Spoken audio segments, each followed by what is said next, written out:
For the week of November 30th, this is what's coming up on CT Examiner Weekly.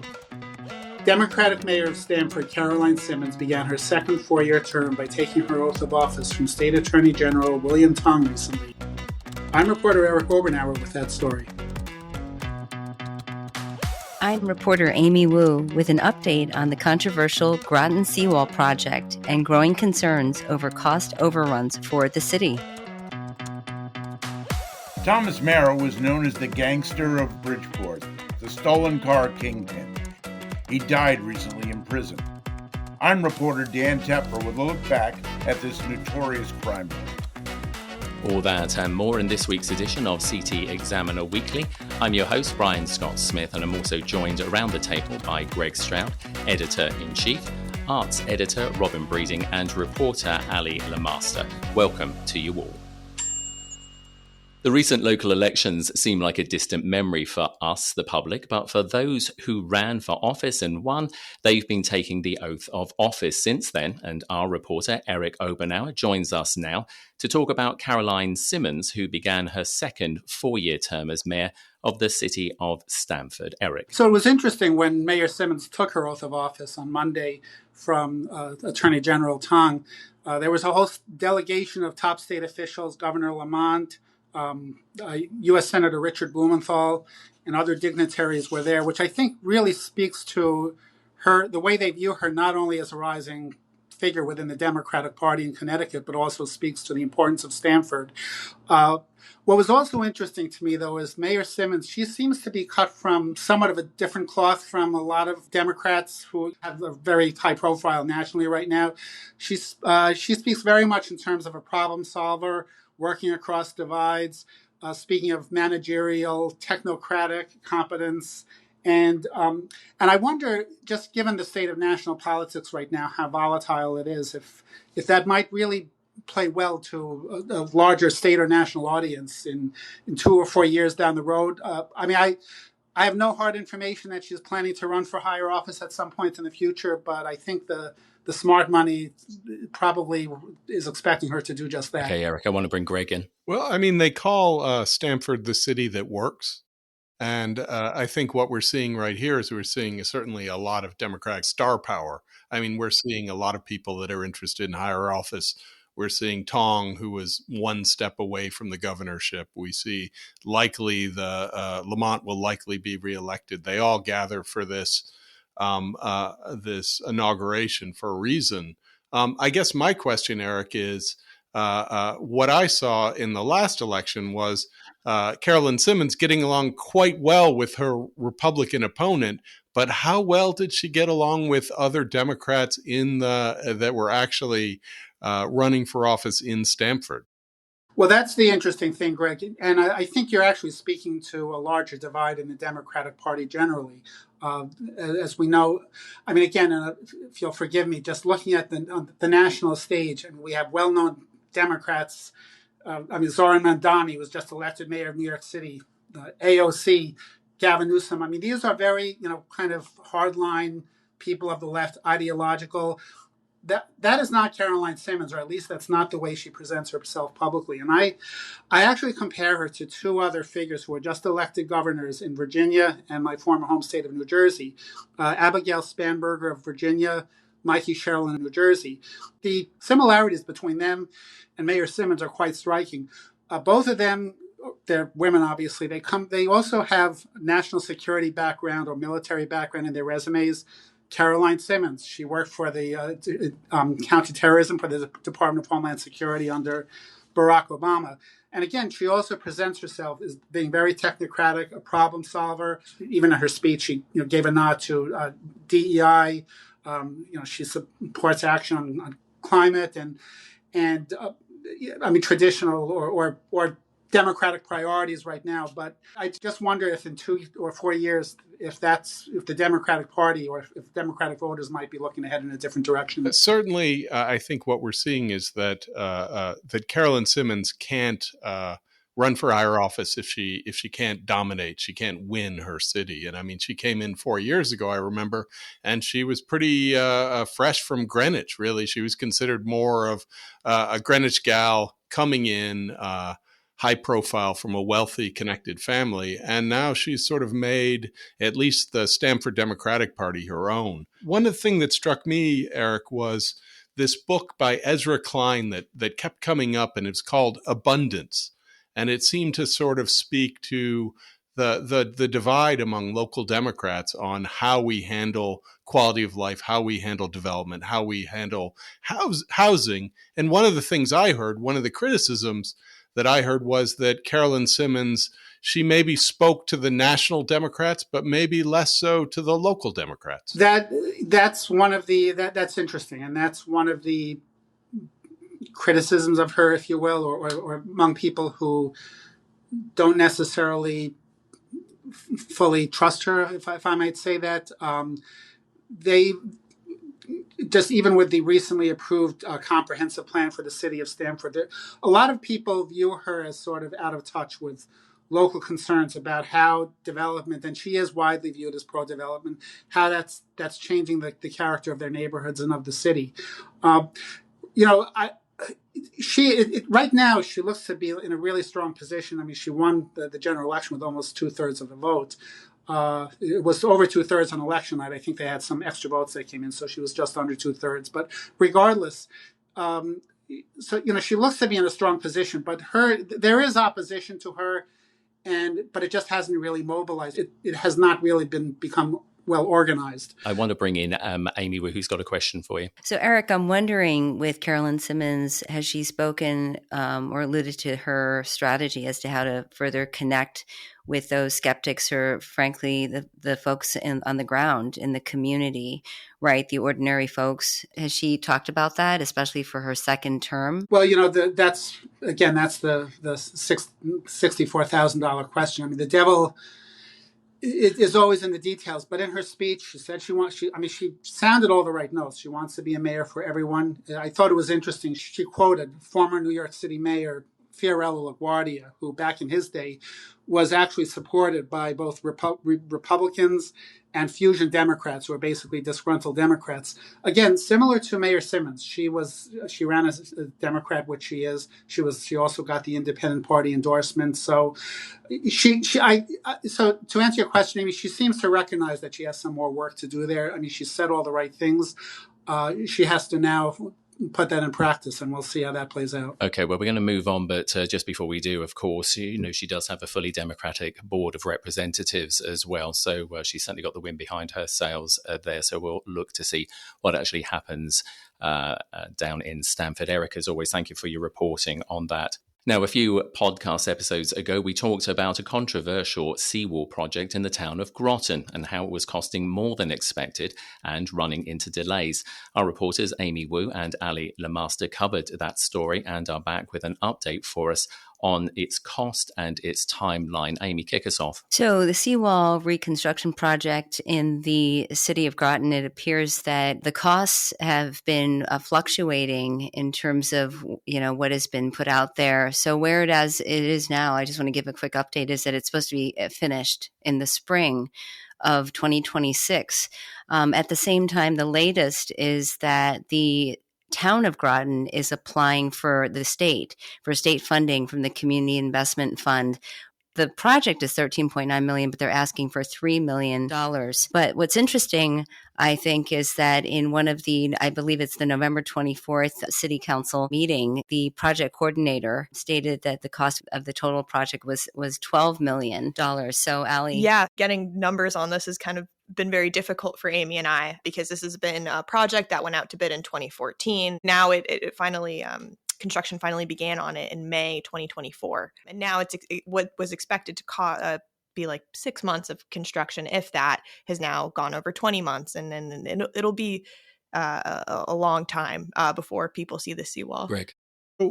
I mean, just to be clear about this, as far as I understand it, the city knew that the project was it was a $14 million project back in June. And at least some people in the city, they were applying for $14 million.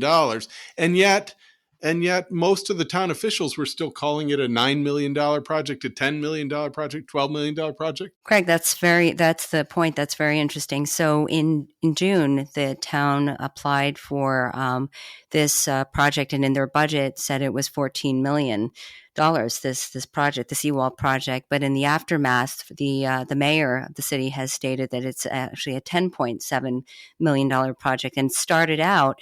This project actually started in March of 2024, and he said that the project was $4 million. So it is sixfold now, I believe, of what it started out as. But also at the same time noting that the budget is there, but there's a discrepancy with what has been stated from the city. So the budget is going up, but they've known about these cost increases for quite a while. Correct. They've known about it for a while. Yeah. So even asking what was the base amount, what did people think that this would cost originally has kind of been a question. So there was a $2.7 million state grant and then $1.4 million of ARPA money that came from the town but went to the city. And then now, to get to that $14 million price tag, they've had to use capital investment funds. And now they're asking for $3 million from this large pot of money from the state. And the question is, will they get it? Because while the seawall has kind of faced some controversy, they've had to do 2 redesigns of the project. There's issues over bedrock. And if bedrock was studied enough before going in and doing construction, it needs to be completed. Amy. There's also the aspect of the paying back, frankly, the capital fund that where the money has been already taken out of for taxpayers and so forth. So, for example, $6.7 million at least has already been taken from the city's capital fund, and the city former Groton mayor has been talking about how are we going to repay that fund, because there may be other projects already in the pipeline for the city and the residents that may be impacted if that can't be paid back as well. Talk to us that about impacts taxpayers. Yeah, absolutely. Talk to us, both of you, if you would, about the new city mayor, of course, Jill Rusk. Mm-hmm. She's commented on that. I don't know which one of you wants to take that, but she's come out strong on this. Yeah, so I think that she's made it very clear that this is something she inherited. She didn't start it. So I think Rusk, along with new members of the city council, are kind of like, this is a problem, and something that Amy and I have gotten kind of a sense of is that councilors are town staff are kind of like, we don't really know how much this costs, and we're running into people saying, was it $9 million? Was it $10 million? What is this? And it seems like there's a lot of confusion. People don't know what went wrong. People are asking why this was approved, why this went forward, how it was designed. So it's just it's a whole wave of construction, but they want a root cause analysis to figure out what went wrong to make sure something like that doesn't happen. Just before I let Amy back in, another point that I want to make as well is that there seems to be some suggestions that was a risk analysis actually undertaken properly on the seawall before this project started as to whether or not it needed all of this work as well, if I've been reading your reporting. So that's an interesting thing. It's like, was a proper analysis done on it? That was exactly the point. The feasibility of the project itself and the viability of the project apparently there was no proper study done on it prior to getting to the starting gate, so to speak. But in terms of the postmortem is what Ally was alluding to. Absolutely, that's a common thread in line now among the city council members and local leaders, that this is something that that is a must-have. I know when it comes to these civil engineering projects, they are not simple, and there's always going to be things that sort of like are surprises. But we seem to have this issue here, don't we, in southeastern Connecticut? I mean, I'm talking about State Pier. I mean, that went from 93 million to 300 million. Now we're talking, this started off at just under 3 million, possibly could be 12 or more. I mean, it does beg the question, why aren't we getting these things right or nearer to the cost to start with before they start escalating into these crazy prices, Greg? I mean, certainly one thing that we'll be looking at is the bidding process, the approval process. Frankly, the sign-off from Army Corps of Engineers. I mean, if apparently there were 2 test holes that came back positive, 1 negative, why did they go ahead with this project? I mean, the real question, though, is, was it needed at all? Sometimes they dangle the money and they say, well, let's just go ahead with the project. It's free. And relatively, if it's paid for by other people. And then that free project turns into $10 million in extra costs for taxpayers. And it's also estimated that it'll only last for another 30 to 50 years, which I think was a surprise to counselors and residents, especially with the amount of money. Something else I kind of wanted to emphasize was the fact that Groton City is it's a borough of 10,000 people. This is a very small borough, and it's a lot of money for them. And it seems like it keeps flying out the door, if you look at it. Absolutely. Well, great reporting as usual from both of you, and clearly more to come on that story. So Amy and Ally, thank you both. Now, barely a week went by in the 1980s when Thomas Mara's name wasn't on the front pages of Connecticut newspapers. He was called the gangster of Bridgeport, the stolen car kingpin. Mara recently died in prison while serving consecutive life sentences, and our reporter Dan Tepfer joins us with a look back at this notorious crime boss. Well, Dan. Brian, the city of Bridgeport was a troubled place in the 1980s. It had become a battleground for the Gambino and Genovese crime families. And in the midst of this came Thomas Tommy Mara. Not affiliated with either family, he nonetheless ran one of the biggest stolen car rings in the Northeast. But like every criminal enterprise, when the feds moved in, people started dying. Now, Dan, I just want to quickly jump in on this because I think what's fascinating, I don't know anything about this guy, but reading your reporting was absolutely eye-opening. So to the people listening, please do read Dan's report because it is absolutely incredible. It reads like a Netflix murder series. Just talk to us more about it because, we can't really do it justice today in this podcast because it's literally a series of podcasts in its own right. But, he really was a nasty piece of work. Well, if you met Tommy, and I've talked to him many times over the years, he was a rather unassuming kind of guy. He was not Scarface. He was, not Al Capone. This was a guy, short, stubby, curly hair, puppy dog eyes. When you had a conversation with him, he was very personable. Often invited me out for a beer or offered to get me a car. You just wouldn't think that this is the kind of guy that police think kill at least 5 people, but that's what the evidence shows. Frankly, Dan, I was kind of struck by how polite one of his employees, if you will, was as he was beating him to death, apparently. As he was being beaten to death, he sort of pleaded out in, how could you be doing this to me? You're kind of a nice guy. So what's changed? You've been reporting on Bridgeport courts and crime for 45 years. Is Bridgeport today the city it was then? No, it is a much different city. Back in the 80s, as I said, we had the crime families. Now, most of the crime in the city of Bridgeport are perpetrated by small groups of young men, Latino, and it is a much different place. So it's just it's a safer place. I wouldn't say it's a safer place. It's just a different kind of crime environment. Gotcha. He really did. Again, just, having read through the reports, he liked talking to reporters. You've made that point clear. He liked to use the press or try to use the press. But he also, he used everybody, including the FBI. Yeah, absolutely. He took advantage of, I would often get phone calls from him from prison in which he would ask me about these unsolved crimes, give me details. What do you know about it? And next thing I know, I get a call from one of the state investigators. Did you have a conversation with Mara? I'm like, why? Well, he's telling me he has information on an unsolved case. If I make him a deal, he'll tell me what he knows. And that's the kind of guy Tommy was. We're going to have to move on, but as I say, absolutely fascinating story. Dan, thanks ever so much for that. And as I say, I implore anyone listening to the podcast to read the report. It really is an absolute, incredible piece of work. So thank you ever so much for that.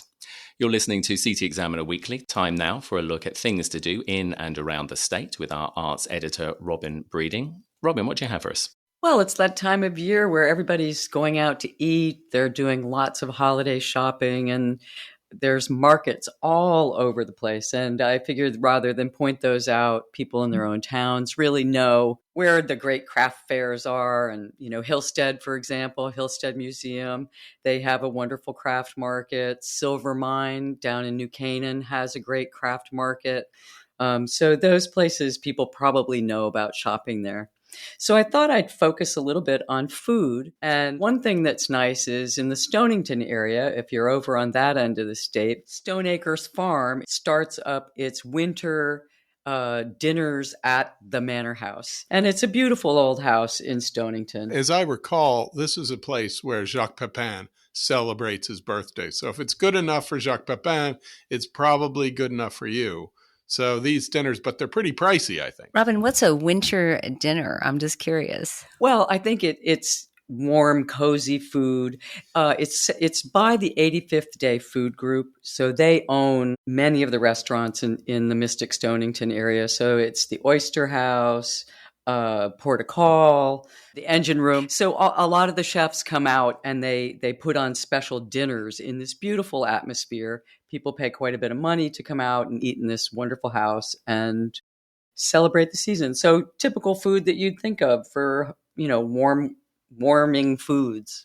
It says here, which is sounds fabulous. Enjoy a 4-course winter menu with multiple choices within each course, inspired by the farm and showcasing the very best local and seasonal foods. Dinners available Thursday, Friday, and Saturday evenings from November 28th right through to New Year's Eve. It'll cost you $82 per person. There is no kids menu offered.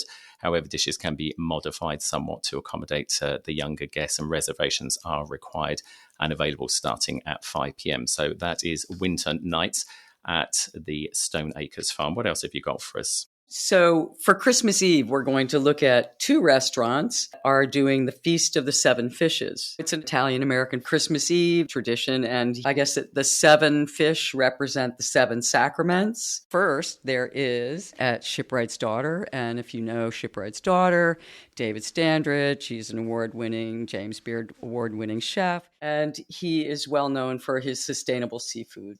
So what we have is I think that the specialty menus, typically the Shipwright's Daughter, this is a James Beard award-winning restaurant.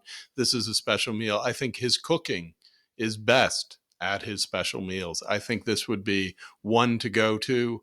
And he specializes, his specialty is seafood. And he grew up in an Italian-American family, so this is part of his own family tradition, and he will undoubtedly make something very special for that. So you can obviously be part of this Feast of the Seven Fishes, as we say, December 14th. It's $240 per guest plus tax, where you can enjoy a 7-course feast of sustainable local seafood cooked by David Standridge, the James Beard award-winning chef there. And what else do you have? Well, also Grano Arso in Chester, which is a well-known Italian restaurant, Chef Joel Gargano. They are also doing December 21st through the 24th. They are doing a Feast of the Seven Fishes menu. And again, being an Italian background, Italian family, he will have a very beautiful cuisine, I think. So, you can't get a better town for Christmas than Chester. Yeah. So you drive out to Chester, the beautiful little restaurant right there on the small main street. This is a town that people from New York have been coming out to since the 70s. Restaurant du Village was a destination, and now we have Grano Arso, we have River Tavern. This is a place to get great food. I know Joel Gargano we don't hear quite as much about him lately, but he was really considered one of the best restaurants and best chefs in the state. Let's go down the other end of the state now and nestled in the heart of Greenwich. Is it Molly or Molly? Tell us about that one. So this is Molly, which is a restaurant that is on Greenwich Avenue. Greg, you know a little bit about this. So it's a restaurant that tries to hark back to that romance of Shanghai in the 1920s, 1930s, gets a little bit of that sexiness, has a speakeasy, and they specialize in their Peking duck. And who doesn't like crispy duck on a holiday? It's something to share with family. It's a little bit more upscale.